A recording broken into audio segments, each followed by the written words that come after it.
13 साल की मासूम जिसकी हंसती खेलती जिंदगी छिन गई, उसकी आखिरी शाम, उसकी आखिरी हंसी और अब सिर्फ डर।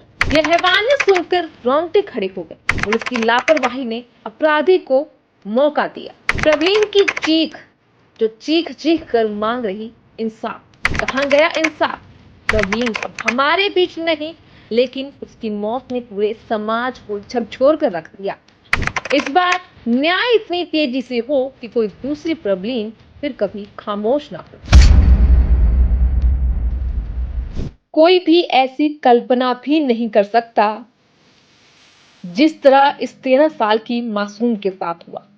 क्या कोई माँ इस तरह कल्पना कर सकती थी कि उसकी 13 साल की बेटी दोस्त से मिलने गई और लौटकर सिर्फ उसका शव आएगा? क्या कोई भाई ऐसा सोच सकता है कि जिस सहेली के घर उसकी बहन हंसते खेलते गई, वहीं उसकी लाश बाथरूम में बंद मिलेगी? जालंधर के पास स्टेट में 22 नवंबर की शाम को यही हुआ, जिसकी किसी ने कल्पना नहीं की थी। जालंधर के पारा स्टेट इलाके में एक ऐसी घटना हुई जिसने पूरे शहर को हिलाकर रख दिया। 13 साल की प्रबलीन कौर दोस्त से मिलने पड़ोस में गई थी, ठीक वैसे ही जैसे वो अक्सर जाया करती थी। शाम करीब 4 बजे वह घर नंबर 337 में दाखिल होती है और उसके बाद फिर कभी जिंदा बाहर नहीं निकलती। उसके साथ जो हुआ वो किसी सभ्य समाज के लिए कल्पना से परे है। पड़ोसी हरमिंदर सिंह उर्फ रिम्पी, जिसकी उम्र 45 वर्ष की थी, ने उसको अकेला पाकर बच्ची के साथ दुष्कर्म किया, फिर गला घोटकर उसकी हत्या कर दी और शव को बाथरूम में बंद कर दिया।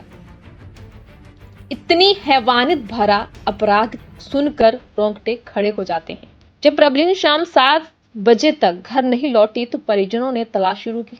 सीसीटीवी फुटेज देखकर पता चला कि वह रिम्पी के घर गई थी। परिवार वाले तुरंत उसके घर पहुंचे। वहीं मौजूद बस्ती बाबा खेर थाने के थानेदार मंगत राम ने घर की सतही तलाशी ली और परिजनों से साफ झूठ बोल दिया कि लड़की यहाँ नहीं है। परिजन डटे रहे और बार बार अनुरोध किया। आखिरकार वरिष्ठ अधिकारियों के पहुंचने पर दोबारा तलाशी हुई तो बाथरूम में प्रबलीन का शव बरामद हुआ। आरोपी ने खुद कबूल किया कि मुझसे बहुत बड़ी गलती हो गई। इस लापरवाही के चलते थानेदार मंगत राम को तुरंत सस्पेंड कर दिया गया है। अब ऐसे में आपको थोड़ा ये भी बता देते हैं कि आखिर आरोपी कौन है। हरमिंदर सिंह उर्फ रिम्पी अमृतधारी सिख है, प्राइवेट स्कूल की बस चलाता है और मोहल्ले में सब उसे जानते थे। उसकी बेटी प्रवीण की सहेली थी। इसी रिश्ते की आड़ में प्रवीण अक्सर उसके घर आया जाया करती थी। यही विश्वास उसकी मौत का कारण बन बैठा। गुस्साए परिजन और मोहल्ले वालों ने आरोपी को जमकर पीटा। पुलिस ने उसके खिलाफ आईपीसी की धारा 302, 65, 266 और पॉस्को एक्ट के तहत मुकदमा दर्ज किया है। पोस्टमार्टम के बाद जब प्रवीण का पार्थिव शरीर घर लाया गया तो मां के दिल पर क्या बीती और इसके साथ ही उसका शव देखकर हर किसी की आंखें नम हो गई।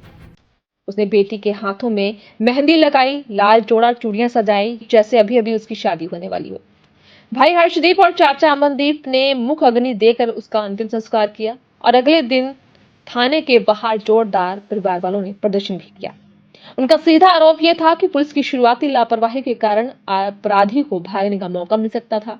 छात्राओं ने थानेदार के अलावा संबंधित एएसआई को बर्खास्त करने और आरोपी को फांसी की सजा देने की मांग की। एक छात्रा ने नागालैंड की पुरानी घटना का जिक्र करते हुए कहा, वहां लोगों ने आरोपी को पेड़ पर लटकाया था। उसके बाद कभी ऐसी वारदात नहीं हुई। आपको बता दें, जालंधर पुलिस कमिश्नरेट के एडीसीपी हरिंदर सिंह गिल ने मीडिया से कहा कि यह केस फास्ट ट्रैक कोर्ट में चलेगा, लेकिन सवाल बड़ा है कि क्या सिर्फ फास्ट ट्रैक से न्याय मिल जाएगा? जब तक थानों में ऐसी संवेदनहीनता और लापरवाही रहेगी, तब तक प्रबलीन जैसी मासूमों की चीखें दबाई जाती रहेंगी। प्रवीण अब हमारे बीच नहीं है, लेकिन उसकी मौत ने एक बार फिर पूरे समाज को झकझोर कर रख दिया है। उम्मीद है कि इस बार सिर्फ सजा ही नहीं, व्यवस्था में बदलाव भी आएगा ताकि कोई दूसरी प्रबलीन फिर कभी इस तरह खामोश ना हो। बस उम्मीद है कि इस बार न्याय इतनी तेजी से हो कि कोई दूसरा रिम्पी पैदा होने की हिम्मत तक ना करे और कोई दूसरी प्रबलीन फिर कभी इस तरह चीखते चीखते खामोश ना हो जाए। तो इस पूरी खबर के बारे में आपकी क्या राय है? क्या होना चाहिए? सिस्टम में क्या बदलाव होना चाहिए? अगर ऐसी कोई घटना होती है और आरोपी को खास करके किस तरह की सजाएं होनी चाहिए ताकि भविष्य में कभी भी इस तरह की कोई घटना ना हो और कोई भी व्यक्ति इस तरह की घटना के बारे में कभी सोच ही ना सके। आप अपनी राय जरूर कमेंट बॉक्स में बताएं।